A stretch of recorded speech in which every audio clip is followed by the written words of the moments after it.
Nej, hov. Sidder du der og kigger? Ja, men det er vel også nogenlunde det, man kan som golfspiller i Danmark lige i øjeblikket. Altså sidde og kigge på alle de fantastiske steder i verden, man rent faktisk skal spille golf.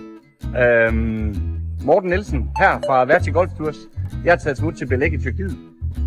Og om Belek kan der vel kun siges, at et bedre golfmekka findes der vel ikke på den her årstid at rejse til. 13 fantastiske golfbaner samlet inden for en geografisk meget, meget kort afstand, så det giver alle muligheder for at variere tingene lidt. Derudover så er der et hav af fantastiske, store, lækre golfresorts, som udover selvfølgelig at have golfen som det primære, også vil forkæle jer med den ene spa-oplevelse efter den anden, hvis det er det, man er til, eller lækre kulinariske oplevelser i restauranterne. Jeg har været på tur hernede, jeg har været nede og besøgt en masse af vores gode samarbejdspartnere, besøgt en masse af hotellerne og kan bare melde klar, at de er klar til jer. Så spørgsmålet er jo egentlig bare, om julegaven er på plads. Hvis ikke den er, jamen, så kunne I måske lade jer inspirere en lille smule af det her, som bare er lige bag mig 2 af de 13 baner, der er hernede. Så vi vil gerne hjælpe jer med den julegave, og om ikke andet, hvis ikke det skal være til julegave, så vil vi gerne hjælpe jer med jeres næste golftur. Verti Golf Tours. Klik ind her og se, hvad vi har at tilbyde. Melder alt godt fra Tyrkiet. Ha' det godt og glædelig jul.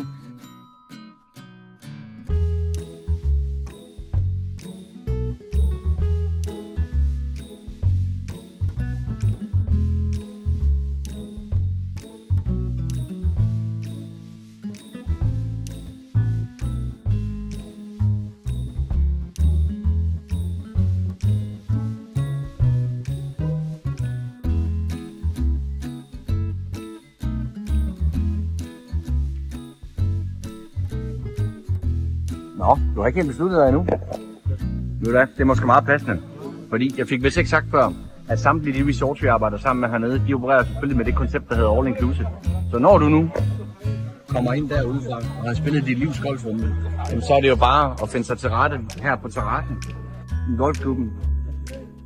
Bestil en øl, en vand, gas vin, bestil en lille snack, hvad man nu har lyst til, når man kommer ind og har brændt banen af. Og ja, All Inclusive, det siger næsten sig selv. Det er selvfølgelig med pris.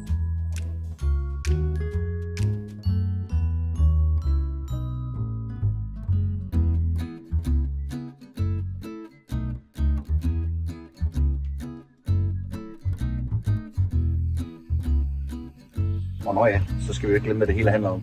Vi tager jo hernede for at spille noget golf.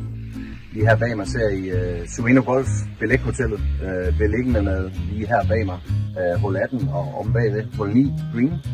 Og bagved yderligere et hul 9 og et hul 18 green på henholdsvis den bane, vi kalder Dunes og Pines. Og ja, hvis man skal på golftur, så er det da ikke meget federe at sidde op på en terrasse deroppe og se folk komme ind. Kommer en trebold lige her bag ved mig.